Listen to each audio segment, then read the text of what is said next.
the great deepest soils of the world built? Well, they were built with herbivores and perennials over time with periodic disturbance. Well, when we look at these natural systems, what we see are three principles. One is the herbivores are always moving. They don't stay in the same place. They move. They move with the fly cycle. They move to fresh forage. They move away from yesterday's excrement onto fresh ground. They're mobbed up. There's going to be 3 M's, all right? They're mobbed up because over in the bushes, what? A lion, a leopard, right? Okay? And so they're mobbed up for protection, and that changes the way they walk, the way they eat, and all of those dynamics. And then they're mowing. They're not eating dead cows. They're not eating silage. They're not eating grain or chicken manure like they're still feeding in our neighborhood, dead chickens. You know, when the USDA, it's hard to say USDA, I like to say USDA, when they started 40 years ago whining and dining farmers like me at steakhouses to tell us this new scientific basis of feeding cows, which is, you know, we cook cows and skim off the broth and feed the dead cows back to cows, and this is a new science-based kind of feeding. Farmers like me did not go for that because we hated the USDA, or because we were Luddites, or because we were not progressive. We didn't do it because, for the life of me, we looked at nature and said, there's no pattern, there's no template in nature in which herbivores eat carrion. And that's why I'm big on philosophy and a moral, ethical framework to protect us from the amoral agenda of the scientists. And about that time, all the college liberal arts professors stand up and go, yay!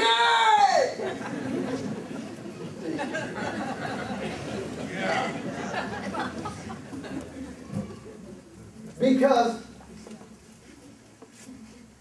and I know, you know, the scientists in the room are going to just cringe at this, because here's the thing, science is not objective. Because we cannot set up an experiment with all the variables in it. So we necessarily set up experiments that exclude certain possibilities that aren't within our paradigm. And so science can give us the best between A, B, C, and D, but if we don't know about X, Y, Z and don't test for it, we still don't have the right answer. We might have the best of these, but we don't have the right answer because it's outside of our paradigm. And so that's why it's important to get our value system, our objectives right. So moving, mobbing, mowing, all right? How do we do that? We use high-tech electric fencing that becomes our accelerator, steering wheel, and brake on that 4-legged portable sauerkraut vat. But that's what she is. And what she does, in the spring, then, of course, they get great big fields, but we use this electric fencing, very, very simple, very, very high-tech, you know, with 4,000ths of a second sparks, with little microchips in the little canister that will run 10,000 volts.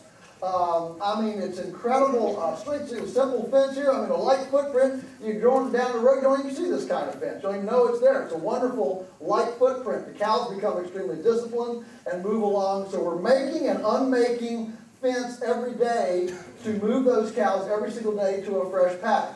Okay, here we are in the middle of summer, in a drought, with inedible grass. Right? Wrong. This has been stockpiled. So this is 100 cows on a quarter of an acre. This room is about a quarter of an acre. Okay? So just give you a sense. All right, this is 100 cows on a quarter of an acre. You can see the electric fence here. Here's what it looks like. There it is 24 hours later. Here you can't walk through it hardly. Over there a mouse has to carry lunch in a knapsack to get across. But that is the kind of disturbance that's created. This cow then becomes the pruner, the restart for this to start growing again. And that grass is going to prune off root mass equivalent to the tops that the cows ate in order to recreate bilateral symmetry of plant material at the soil level. That's called pulsing of the pasture. It's like a heartbeat that is pumping carbon into the soil. But it only happens if we allow that grass to go through its sigmoid curve of blaze of growth to let it accumulate biomass. It doesn't happen if we keep it like a lawn. That's what I'm trying to help everybody to understand is if your mentality, when I say grass is your lawn, we're not communicating. When I say grass, this is what I'm talking about. Okay? Look at that grass. Okay? Just to drive the point home, this is Cape Buffalo lions in Botswana, South Africa. That's cows and electric fence in Swope, Virginia. You see the biomimicry? Yeah. Nobody's coming out here with a wagon load of hay. All right? And using this system, what we call mob stocking, herbivorous solar conversion, lignified carbon sequestration, fertilization. In fewer than 10 years, if all cows in America were put on this system, in fewer than 10 years, we would sequester all the carbon that's been emitted since the beginning of the industrial age. That's the truth. It really is that simple, despite what the UN and the World Health and all those people will tell you. Because, of course, they want projects that puts money in the multinational corporations' pockets, not really in the solution pockets. This is winter. This is the other end of the winter. That other picture was late summer and drought. This is dormant winter. This is February. See the snow up on the hillside here? This is 80 cows on half an acre a day. There's 350 on an acre and 3/4 a day. There's 350 head on their acre and 3/4 paddock right here, getting ready to move into their next paddock. We're moving them. You see where they vacated. They're running in here. You can see the forage, and they're running in behind us, running in. Doesn't that look like a wild herd? That's what you want, is that activity, that exercise, okay? Another shot of them pouring into another paddock, and there they are. That's what 350 on 2 acres in a day looks like, okay? So that's the restart button, the pruner, if you will.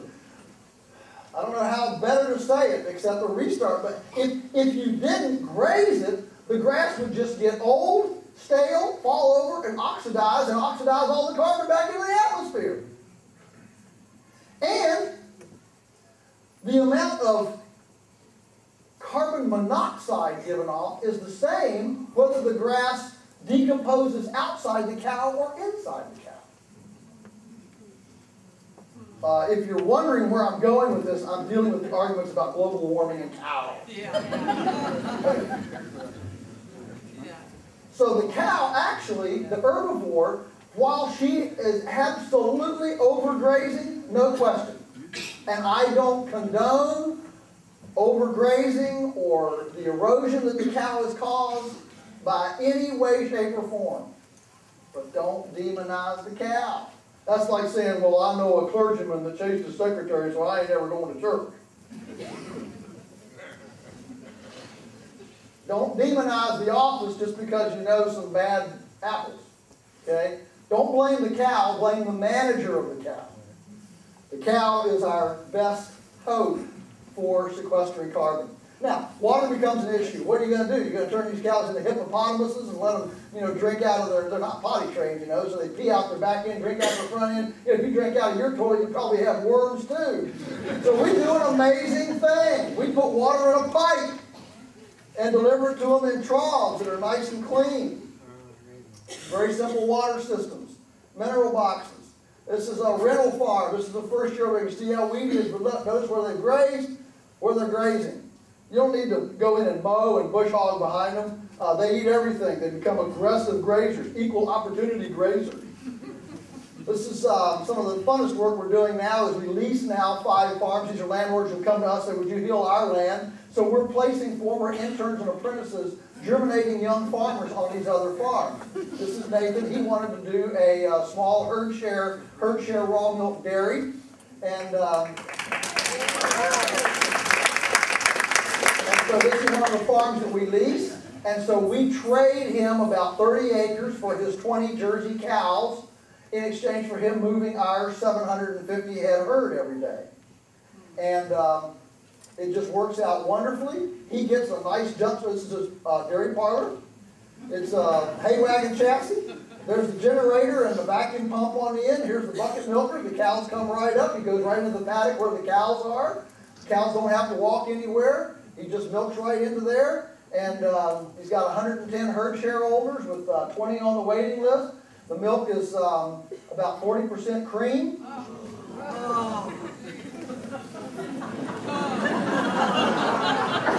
And there's his dairy. Isn't that cool? Low overhead, simple as it gets. Germinating young farmers. It's a love affair. And it ought to be. You see, I think that we need more loving stewards on the land. I think as equal to our soil loss, our water loss, our nutrient loss, has been the loss of people from our farms. And so I want to bring back the Jeffersonian intellectual agrarian.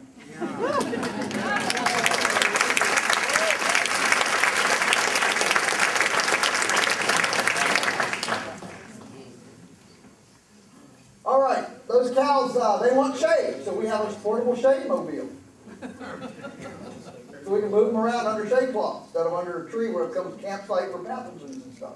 Water becomes a critical issue. We built a lot of ponds.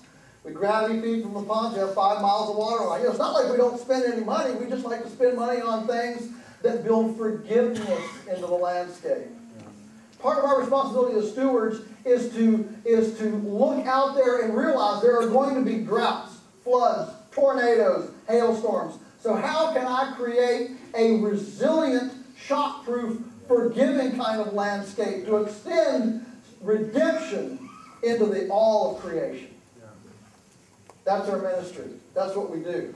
So we can irrigate in a drought and continue accumulating biomass even when the soil would be dry otherwise. Now those cows drop a calling card, which is an incubator for pathogens and parasites. We look at nature and say, well, how does nature sanitize behind cows before Ivomec and wormers and parasiticides and grubicides? And we find birds. So we follow the cows with the egg mobiles. And these are simply 2 egg mobiles with 400 layers in each one. It's 800 layers there. And it's just a portable hen house and with a slatted floor and nest boxes in it. And it follows, you can see the cows up there, the chickens here, and they just follow the cows. So the chickens scratch through the cow patties and lay $200,000 worth of eggs as a byproduct of the pasture sanitation system. See, we live in a culture that assumes in order to do things ecologically, we've got to sacrifice the economy, right? Environmentalists are going to kill the economy. And the other side says, well, the economists are going to kill the ecology. And I'm here to tell you, we can have our cake and ice cream too. That's what's cool about this. But it's not going to be little 10% deviations. It's going to be 180-degree deviations. Instead of trying to figure out how to make compost out of confinement chicken houses or biogas out of confinement dairies, we need to get the animals out on the pasture and completely forget the confinement process.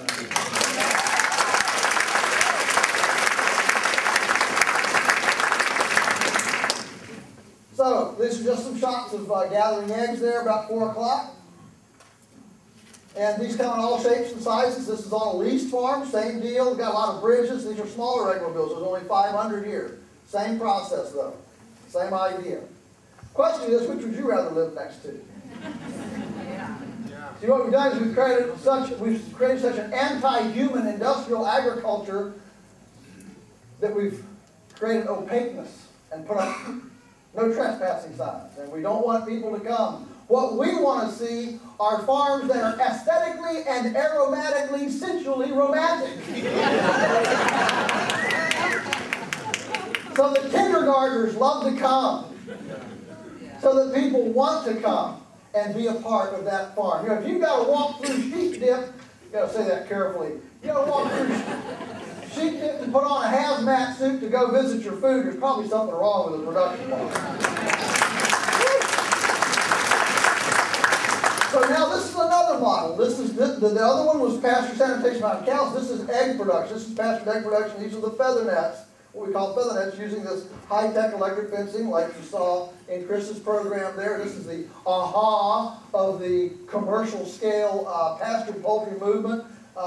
Very lightweight, electrified netting with little stainless steel filaments running through it. It was only possible once we got microchip technology to shorten the spark time down from a half a second pulse to a 4,000th of a second pulse, so there wasn't enough resistance created to melt the polyethylene.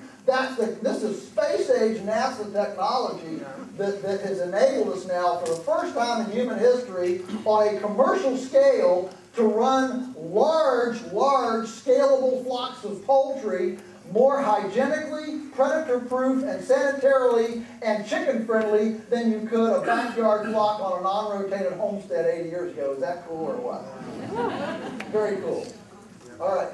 So we're putting up an adjacent circle here, and then we open up the ways. We back up with the tractor. Everything's hooked together. You see the chains here, and we just move the whole thing in the train. The chickens just walk into the next paddock. We close up the loop and go home, and there's the infrastructure. You put the whole thing in a wheelbarrow.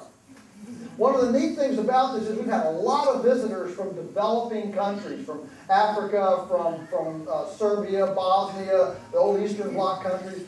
Everyone, tribal chiefs in Kenya, every one of them who comes says, this is the answer for our village. You know you're onto a truthful piece of infrastructure when it works not only in a developed situation, but in a non-developed situation as well. You can take all this infrastructure and your checked luggage to an African village, and I mean, you can get batteries, you don't take that. Batteries are all over the world. And so you take the energizer and the fencing, you can take that to fence a village and get the chickens off the streets, out from under the sewer ditches and the squat pots under the hatches, create a hygienic sanitary system. They can raise more chickens, they would be clean, the village could be clean, and it would all just work beautiful.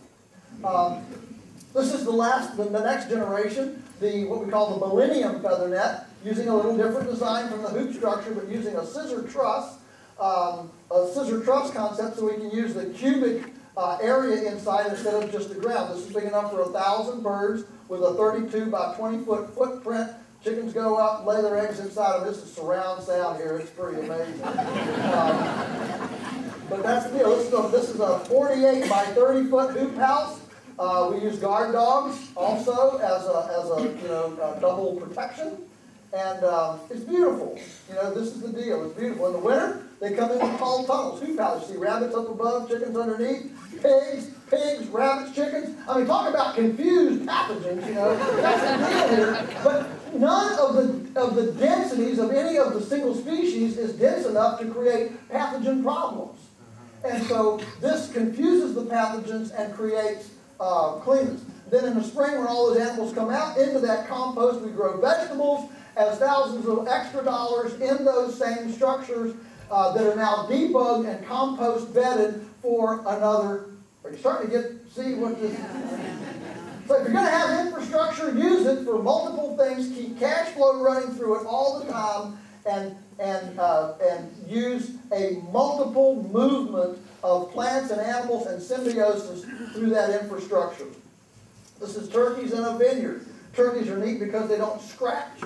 And so this is what you do with hay wagons when you're not using them. When you use them for shade for turkeys, put up your netting, you hang a feeder off the side, and wow, you're in a turkey business. That's what this is all about. This is the racking house. Pigs in the wintertime, in the spring, summer, fall, the breeding stock for the rabbits. Chickens underneath, rack-hen, rabbit, chicken, got it, okay? Chickens strapped to the bedding underneath, but what the rabbits drop, keep it sanitary, and you get the symbiosis between the two. These are meat rabbits, by the way.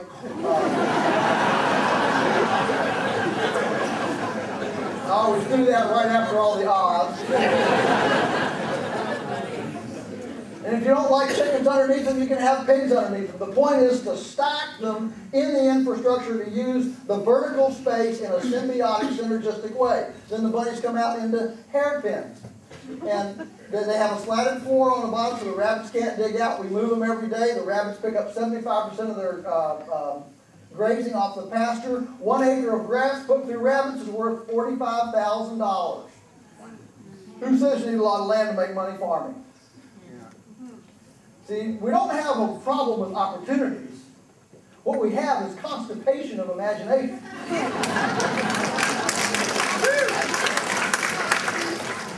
And if you really want to get at it, you know, you can put electric fence about a ½ inch off the ground and graze escargot for $250,000. This is our son Daniel dressing a rabbit on the clothesline. He's been doing this. It started when he was 8 at a 4-H project. And he's been line breeding, selecting, culling rabbits based on their internal organ health for 21 years with no outside genetics. We're so proud of him. He probably has maybe the only flock in the herd, whatever, of rabbits in the world that is over 20 years into a line-bred, forage-based, non-vaccinated, unmedicated genetic base. So we don't really care if they're yellow with purple polka dots. The question is, are you healthy? We don't care how big you are. We don't care what color you are. We don't care how big your ears are. Are you healthy? That's the question. Cats get into the act. Then we go to chickens. Brooder house. All right, this is our Taj Mahal. The chicks come in, day old. We use, don't forget, the industry's come up with some cool things. These nipple waterers are really cool. And the chickens find them in no time at all. You let them out of the box and they just find those nipples in a heartbeat. I mean, they don't have to worry about lawyers and IRS records or insurance or anything. So all they got to do is be a successful chicken, and it doesn't take long to find that water. They have deep bedding. These are the brooders. And the bedding is kept at good carbon-nitrogen ratio so that they have plenty to do, plenty to scratch in. At about 2 weeks, we go in, we corral them, gather them up, and take them out into the field shelters, which are 10 foot by 12 foot by 2 foot high portable field shelters that we put 75 in. It's our first day on the pasture. Here they are at about 8 weeks. We stagger these shelters out through the field. We move them every day with a dolly. We slip it under one end, walk around to the other, pull it, and the chickens just walk on the paddock to the next spot. So every single morning, early in the morning, when the grass has been in its crisper all night, it's got dew on, and it's most palatable, succulent, highest, nutritive value for the chickens, we move those shelters so that everything we do is to stimulate the ingestion of green material for the birds. It's the green material that makes the polyunsaturated fats, that makes the riboflavin, that makes the conjugated linoleic acid and all the nutrient density that we talk about. It's this forage. There's what they've been on. There it is when they've just come off. So every day they get this fresh paddock, and it gets a year's rest before they come back to it, so there's no toxicity, pathogen, and there's been plenty of time for the forage to metabolize the nutrients that the chickens have left. At 8 weeks, we gather them up. We use simple industry waterers, low pressure. This is our pond water coming in from the mountain, gravity fed into our 5 miles of water lines, all gravity, no pumps. And then the turkeys. The turkeys we raise with the birds, with the chicks, at a 1-to-5 ratio. What we found is that as long as we have 5 chicks to 1 turkey, 5 chick teachers to 1 turkey student, the turkeys survive. Any of you have tried to raise turkeys, you know that baby turkeys, we call them poults.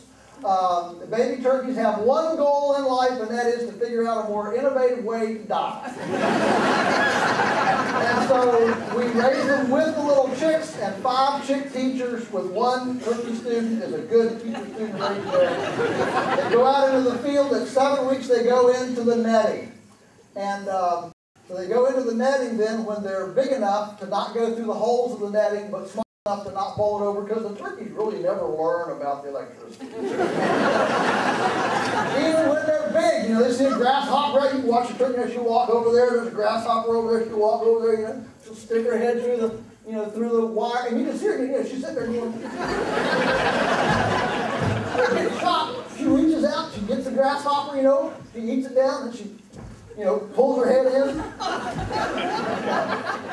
Walks off, you know, it's just all part of it. So you got to teach them real early on that, you know, your life has borders. It's called the netting.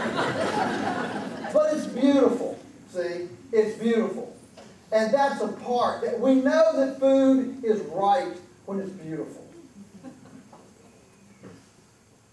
Simple infrastructure, guard dog. This is the big gobbledygook. That's big enough for 400 turkeys. Turkeys, you can see them roosting up in there. Same scissor truss idea on a wagon chassis. Very simple, but simple design, you know, vertical structure. They do political stump speeches and have all sorts of elections just like everybody else. But this makes a place for the family. You know, we don't feed anything to our animals that children can't eat in certain quantities. But this makes a place for the family to be a part. We don't do it. The animals do all the work. We're just choreographers. This is ballet in the pasture. And we're just cueing the right people in at the right time to do their job. We bring the birds into our little illegal processing shelter. You notice our transparent processing.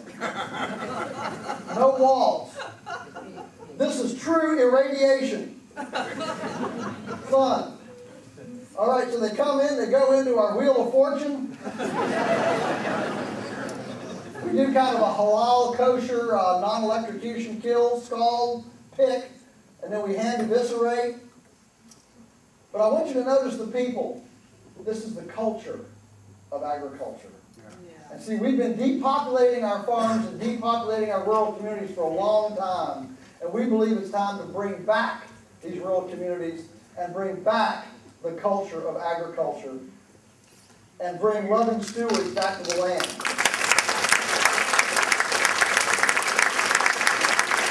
What this does is give us a chicken that's unbelievable in the world. And then we compost all the guts on site instead of feeding them back to the chickens. We compost them right there. But it all runs on biomass. And it's seasonal. So we can rest. And in the winter, I can come to California and talk to you.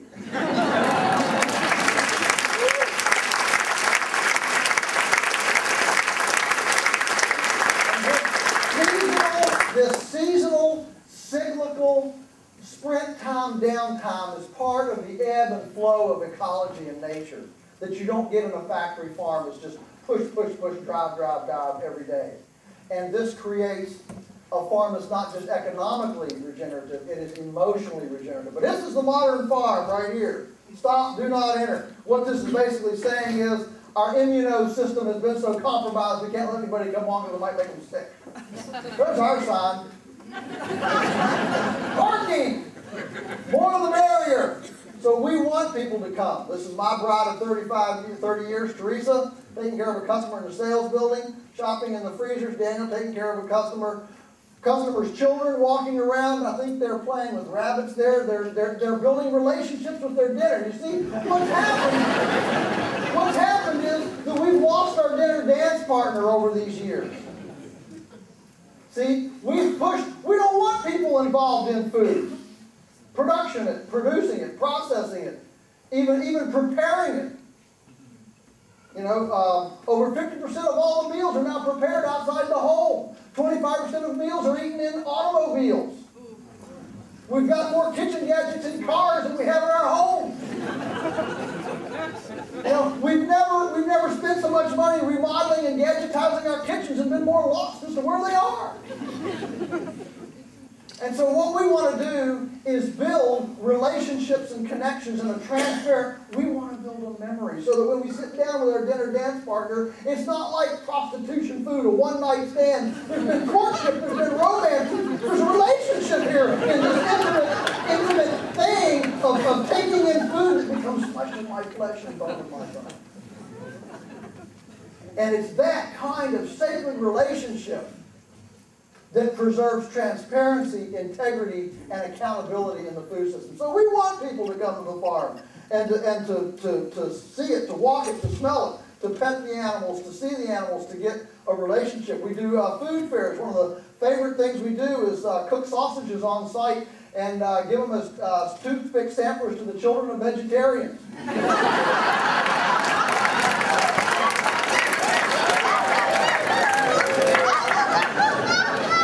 We love our vegetarians, once they, we just love them to death. Once they found the most efficacious way to heal the planet is to eat pasture-based livestock, they got a bench to make up for lost time. So. This is the sales building. We're putting together a buying club order here. This is some of the on-farm infrastructure. We're quickly done here. Just interns and apprentices putting together orders for metropolitan buying clubs here. Working with 10 or 12 other local farmers in the area who come on our restaurant deliveries. We service about 4,000 families in the metropolitan buying clubs. We service about 50 restaurants, and we collaborate with other growers in the area who bring stuff that we don't grow to complement and go on the bus so that we get economies of scale and distribution, which is one of the biggest problems right now in the local food system, is getting economy of distribution. So we collaborate with other growers in the area. Once a year we have a Chef Appreciation Day. Bring out our chefs, put them on a hay wagon, give them a tour, and again build their story, their loyalty, their knowledge, their relationship, so that they can feel better about what's going on. It takes a lot of gifts and talents. Teresa fortunately can balance a checkbook, so she does that kind of thing. But it's all the gifts and talents working together to make a farm that'll romance the next generation into it. But no matter what happens, you have bad days sometimes. Things just don't. And you'll have that too. The cake will fall, the meat burns, whatever. I mean, things happen, all right? But if we'll continue to pursue the sacred road, to pursue what we know is right to do today, tomorrow will take care of itself, and we'll be blessed with a cornucopia of plenty beyond what we can imagine if we will begin today being faithful, taking the step that we passionately know is right, that we can do, that's within our sphere of influence, that we can do. It'll take people. This is the Apprentice Cottage. At this stage of my life, I love being surrounded by young, youthful, enthusiastic energy to leverage my experience on zestful, youthful energy, germinating new, young farmers. That's what this is all about, to send better stewards and loving stewards back to the landscape to build the kind of future that will attract the next generation into it, as the 4-H Club motto says, for my community, my country, and my world. I don't know what your dreams are today, but let us all dream to live a better planet than we left. And let us dream today about doing what we can do within our sphere of influence to heal the planet one bite at a time. Thanks for taking the sit-down tour of conversation.